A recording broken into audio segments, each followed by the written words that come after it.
Segregation চাই। আমাদের কোনো দোষ নেই, আমাদের গায়ে হাত পর্যন্ত দেওয়া হচ্ছে। এটা কোন প্রশাসন? কোথায় আমরা বাস করছি? আর শিক্ষক শিক্ষিকাদের গায়ে হাত দেওয়া হচ্ছে, এটা কোন প্রশাসন? এই বিষয়ে হস্তক্ষেপ করুন।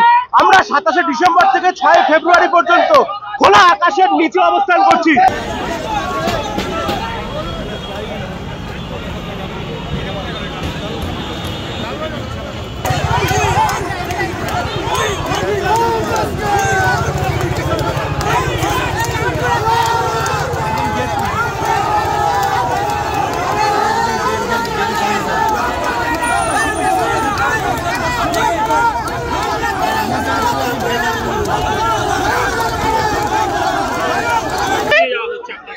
আমাদের যোগ্যতার দাবি হচ্ছে আমাদের সেগ্রিগেশন চাই। আমাদের কোনো দোষ নেই, আর 6 বছর ধরে চাকরি করছি। আজকে আমাদের ফ্যামিলিরা সবটাই ডিপেন্ডেন্ট এই চাকরির উপরে। আজকে আমাদের যোগ্যরা যারা কোনো দোষ করেনি, নির্দোষভাবে আমরা একটা আন্দোলন করতে চাইছি। আমরা সিএম এর সাথে দেখা করতে চাইছি যাতে সেই কিছু ভাবুক আমাদের জন্য। সেখানে আমাদেরকে আজকে ধরে নিয়ে যাওয়া হচ্ছে অকারণে।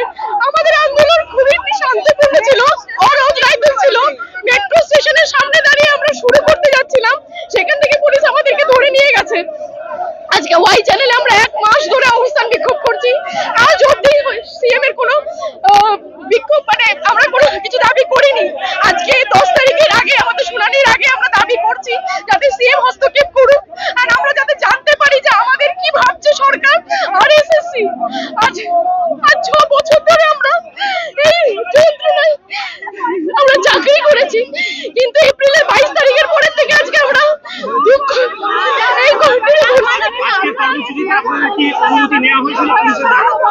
অনুমতি কি কোনোদিন দেয় স্যার? সেটা কিন্তু আমাদের বিক্ষোভটা তো করতে হবে। আমাদের চাকরি, আমাদের রুজি রোজগারের ব্যাপার। আজকে আমাদের পুরো ফ্যামিলি এটার উপরে ডিপেন্ডেন্ট। কতজন আছে যে একটা চাকরির জন্য কত বছর অপেক্ষা করে এটা পেয়েছিল। আজকে সেখানে দাঁড়িয়ে দেখছি যে আমাদের চাকরি নেই। আজ বিগত 10 মাস ধরে এই মানসিক যন্ত্রণায় ভুগছি। সেখানে দাঁড়িয়ে পুলিশ আমাদের উপরে নির্যাতন করছে। এদিকে যারা সেগ্রিগেশন হওয়ার গত 27শে ডিসেম্বর থেকে ওয়াই চ্যানেলে আমরা রাতের পর রাত খোলা আকাশের নিচে কাটিয়ে দিয়েছি, একটা কাউকে আমরা দেখা পাইনি। এই কি মানবিকতার রূপ? আর আজকে আমাদের ময়দানের 1 নম্বর গেট থেকে আমাদেরকে আটকানো হচ্ছে, আমাদের সহযোদ্ধাদেরকে গাড়িতে তোলা হচ্ছে, তাদের গায়ে হাত পর্যন্ত দেওয়া হচ্ছে। এটা কোন প্রশাসন? কোথায় আমরা বাস করছি? আর শিক্ষক শিক্ষিকাদের গায়ে হাত দেওয়া হচ্ছে, এটা কোন প্রশাসন? আমরা এর প্রতিবাদ চাই এবং আমরা চাই সত্য সামনে আসুক। আমাদেরকে পারমিশন দেওয়া হয়নি, ওনারা কোনোভাবেই আমাদেরকে পারমিশন দেবেন না। আর আমরা কি করছি? আমরা প্রত্যেকে নিরস্ত্রভাবে শান্তিপূর্ণভাবে মিছিলে এসেছিলাম। ওনারা এসছেন লাঠি নিয়ে, হেলমেট পরে আমাদেরকে মারবেন বলে। কেন এসছেন? কি কারণে? আমরা কেন ইউনিফর্ম ছাড়া সবাই বলুন কেন এসছেন তারা? যে সঠিক লয়ার দিয়ে তাদের ব্রিফ করার, সঠিক তথ্য তুলে ধরার। আমরা শুধু একটাই দাবি যে দিদি এই বিষয়ে হস্তক্ষেপ করুন।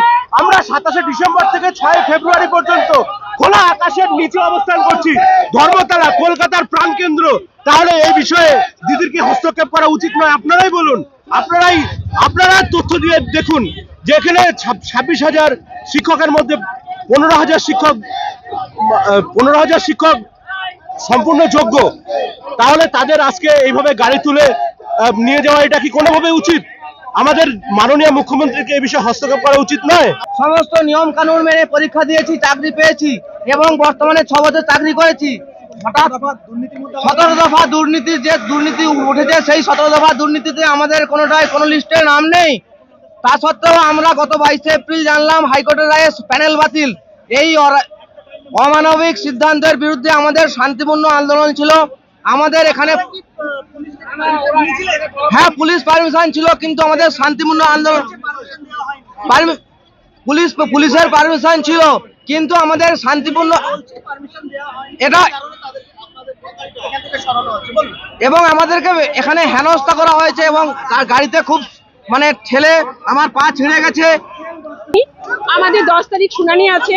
আমরা দীর্ঘ 6-7 বছর ধরে যোগ্য শিক্ষক বহাল থেকে আমরা মানুষ তৈরি করা কারিগর হিসেবে কাজ করেছি। আমরা চাইছি মাননীয় মুখ্যমন্ত্রী দিদির কাছে, আমাদের মহাশয়ের কাছে অনুরোধ যে আমাদের যারা আছেন মন্ত্রী, আমাদের যারা নেত্রী তাদের সাথে কথা বলুন এবং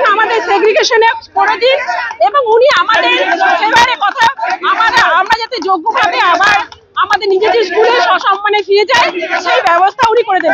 এইটুকুটা আমাদের অনুরোধ, এর বাইরে কোনো অনুরোধ আমাদের নেই। আমরা এখানে ঝগড়া করতে আসিনি, অশান্তি করতে আসিনি, কোনো ঝামেলা করতে আসিনি। আমরা শুধু দিদির সঙ্গে দেখা করতে চাই। আমরা শুধু এখানে এসেছি দিদির সঙ্গে দেখা করতে, আমাদের নেতৃত্বের সঙ্গে যেন কথা বলেন এবং আমাদের সেগ্রিগেশন যেন করতে করে দেন, এটাই আমাদের অনুরোধ। অনুমতি অনুমতি উনি আর দেননি, কিন্তু আমরা আমরা উনার নাগরিক। আমরা চাই যে উনি আমাদের ভাবে শান্তিপূর্ণভাবে আমাদেরকে ডাকুন, আমাদের সাথে কথা বলুন। ইতিমধ্যে আমরা কোনো অশান্তি আছি।